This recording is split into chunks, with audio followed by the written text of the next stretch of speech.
Agora que já fazem alguns dias do ocorrido, né, no jogo do Flamengo, com toda aquela agressão, repercussão, agora que já faz um tempo, a gente precisa tratar de um outro assunto que eu já vejo os jornalistas falando e que tem que ser tornado cada vez mais a pauta do momento. Porque uma coisa não anula a outra, a gente sabe que o que ocorreu é gravíssimo e já foi punido, mas a gente precisa botar algum foco nisso aqui relacionado à postura no caso do Pedro. E a gente vai trazer exemplos aqui nesse vídeo para poder dar embasamento, para a gente não ficar achando que só tem um lado nessa história. E a gente precisa tratar sim um outro lado, porque é gravíssimo. E se não for tomada devidas providências e não for tomada a devida análise correta nessa situação, abre precedentes para outros jogadores fazerem. Então a gente precisa tratar uma situação como um todo, que cada vez vai ganhando mais corpo de acordo com o que o tempo vai passando. Mas antes disso, eu gostaria de pedir para você se inscrever no canal, tá bom? Deixar o seu like, que isso ajuda demais no nosso trabalho, beleza? Bom, não preciso falar nada, o que ocorreu no sábado, depois do jogo do Flamengo contra o Atlético Mineiro, todo mundo já sabe que o preparador físico foi lá e agrediu o Pedro. Com razão, ele foi mandado embora. No caso, ele vai assinar uma carta de demissão comunicando o seu desligamento do clube. Ele não faz mais parte da comissão técnica, isso já é um fato. Mas a gente precisa dar um foco no seguinte: como que isso aconteceu? Isso aconteceu porque o Pedro se recusou a aquecer, beleza? Isso todo mundo já sabe. Há quanto tempo isso vinha ocorrendo? Essa é a grande pergunta. Esse é o ponto número 1 aqui da nossa análise. A gente precisa elencar várias coisas aqui. E a gente precisa chegar à seguinte situação: há quanto tempo isso vem ocorrendo? Porque o Pedro, ele fez um post na rede social, como todo mundo viu, relatando que ele sofria torturas psicológicas da comissão técnica. E quando ele fala torturas psicológicas, ele não está falando só do Pablo Fernandes, ele está falando sim do técnico Jorge Sampaoli. A questão que a gente precisa elencar é a seguinte: o Pedro vem sofrendo isso há quanto tempo? E se ele vem sofrendo isso há quanto tempo? Há muito tempo, no caso, por exemplo, né, tornando parte dessa análise, ele já relatou isso para o Marcos Braz ou para a comissão técnica? Ele já tentou reunir o Sampaoli numa sala e tentar lavar roupa suja, seja conversar, seja apresentar as suas discordâncias? O Pedro tentou fazer isso? Se não, por que ele não fez? Aí que aumenta o erro dele. E se sim, como é que isso foi, né, desdobrado? Como é que esse assunto foi desdobrado? Isso também é uma pergunta a ser feita. E isso só os bastidores vão trazer com o tempo. Sim, a gente não consegue cravar aqui, mas pelo visto era uma coisa que não estava se estendendo há pouco tempo, era uma coisa que estava se estendendo há muito tempo. Só que, toda essa insatisfação do Pedro, um fato é concretado, tá? Ele tá com essa atitude por conta da sua falta de titularidade. Ele perdeu a titularidade e ele se tornou reserva. Todo mundo que já sabia, quando o São Paulo ele foi contratado, que o estilo de jogo do São Paulo não cabe o Pedro. Por quê? Porque ele necessita de um centroavante mais móvel, que busque o jogo, que volte, que arme as jogadas e finalize.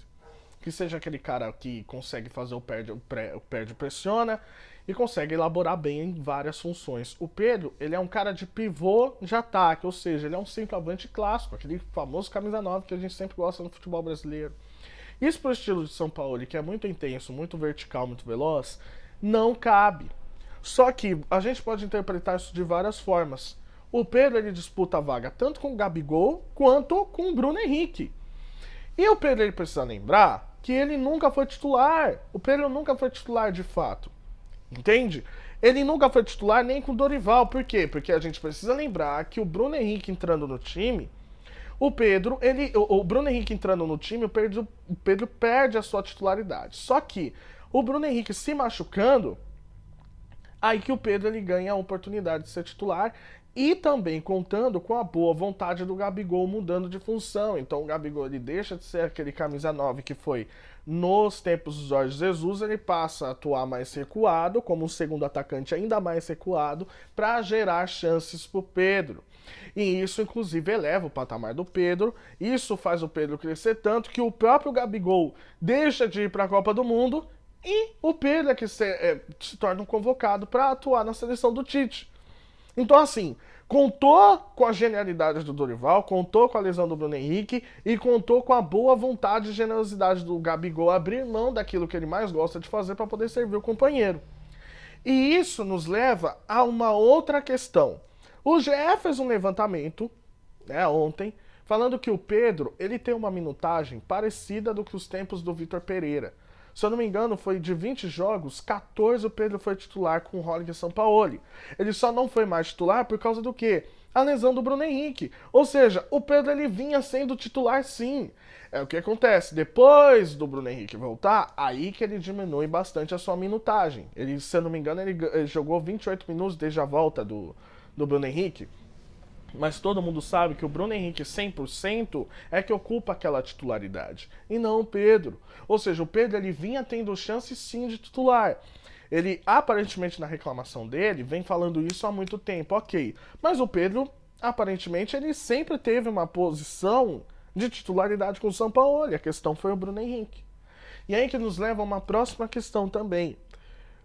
O que leva um jogador de futebol a fazer isso? E aqui a gente precisa separar bem as duas coisas. A agressão não leva às atitudes do Pedro, tá bom? A gente precisa separar isso muito bem. Uma coisa é a agressão, Pablo Fernandes ele foi devidamente punido e foi demitido. Outra coisa é tratar da disciplina do jogador. E a gente precisa comparar com o que está acontecendo, principalmente ali no Manchester City. Eu vou dar um exemplo. O Riyad Mahrez, um bom ponta, foi pro banco, o City já vendeu. Kyle Walker, um excelente lateral, foi pro banco, o City vai emprestar pro Bayern de Munique, é o que tudo indica. No início da temporada, João Cancelo, o melhor lateral do mundo, foi pro banco, começou a fazer birra, o Guardiola mandou pra rua na hora. Foi pro Bayern de Munique, uma baita contratação que ninguém estava entendendo. No Bayern ele não conseguiu se firmar como titular e ainda não foi campeão da Champions jogando o último jogo. Não fez parte daquele time. Por quê? Porque ficou bravo que o Guardiola começou a jogar com 4 zagueiros. Certo? Outro exemplo, Soteldo no Santos, melhor jogador do time, afastado por indisciplina. Não interessa se é o melhor jogador. Outra coisa que a gente pode voltar um pouquinho mais no tempo, principalmente os palmeirenses que vão gostar. Gabriel Menino. Tinha uma ótima sequência, estava começando a ganhar nome, ele e Patrick de Paula. O que aconteceu? Os dois começaram a botar asas de fora. Atrapalhou o elenco, atrapalhou o clima, ficaram de fora do Mundial de Clubes ali em 2020. O Abel Ferreira deixa eles fora. E o Gabriel Menino aprendeu a lição. Tanto que ele nunca mais foi convocado para a seleção brasileira, ele nunca mais teve as atuações que ele teve, até recentemente, que foi no início desse ano. No início desse ano, o Gabriel Menino estava muito bem. Só que hoje, atualmente, o Gabriel Menino é banco e ele não fala nada. Por quê? Porque tem comando técnico. Então, eu acho que isso é uma coisa que o futebol brasileiro ainda não entendeu, que existe profissionais que não são perfil paizão. Eu não tô falando que o cara precisa ser completamente antipático, que não precisa ter empatia com o jogador. Mas uma coisa é você passar a mão na cabeça do jogador e deixando para debaixo do tapete todos os erros que ele comete. E outra coisa é você tratar com profissionalismo e você punir aqueles que devem ser punidos de fato. Por isso que, na minha visão, a diretoria do Flamengo acertou nas suas decisões. Puniu o preparador físico, puniu o Pedro e conversou com o Sampaoli. Ponto final. O que a gente pode discutir é se a gestão acertou ou não no time de executar a punição ao Pedro. Se poderia ter esperado mais alguns dias. E segundo o Mauro César, né, o jornalista Mauro César, no programa da Jovem Pan, ele falou que a diretoria do Flamengo queria sim dar alguns dias para poder aplicar a punição para o Pedro. Só que alguns outros fatores fizeram antecipar essa decisão. E aí, por fim, ontem o Pedro ele faltou no treino e a maioria do elenco ficou contra. Ou seja, existe sim um entendimento dos atletas hoje que é preciso mais profissionalismo e o Pedro precisa entender que ele é um funcionário do clube. Se ele não entender que ele é um funcionário do clube, fica muito difícil a relação. Por quê? Porque nitidamente está desgastada a situação entre ele e o Sampaoli. O que você vai fazer? Você vai tentar derrubar o técnico? Porque você sendo um funcionário do clube, você tem que cumprir suas horas de trabalho. Você se negando a aparecer num treino sem dar satisfação para ninguém é abandono de trabalho, abandono de posto. É óbvio que não vai dar a demissão de justa causa, porque tem uma quantidade de dias e contrato de jogador de futebol é diferente, não é um CLT. Mas a gente pode encarar dessa forma.